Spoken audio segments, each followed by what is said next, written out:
Welcome to our complete guide on damp proofing in building construction. If you're planning a new build or renovating an existing structure, understanding the concepts of DPC and DPM will be crucial. Let's begin with DPC, short for damp proof course. A DPC is a horizontal barrier placed within the walls of buildings to prevent moisture from rising through capillary action. Rising damp can cause significant structural damage over time, so incorporating a proper DPC is essential. Common materials used for DPC include bitumen, plastic, or even slate in older structures. The placement of a DPC typically occurs near the base of the walls, just above ground level, ensuring separation of the moist ground from the dry parts of the building. On the other hand, DPM, or damp-proof membrane, is a sheet or layer used to resist ground moisture in floors.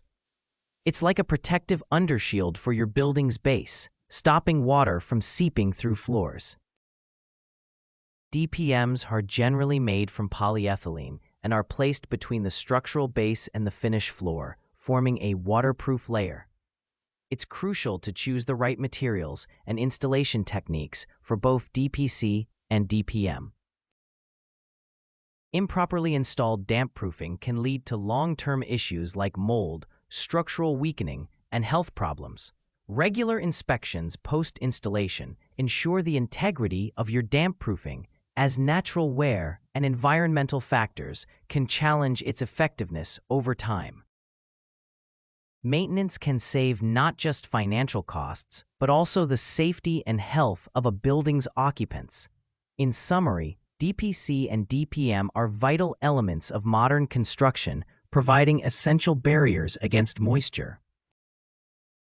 Whether you're managing a personal project or overseeing construction professionally, understanding and implementing these damp proofing methods can significantly enhance the longevity and safety of your buildings.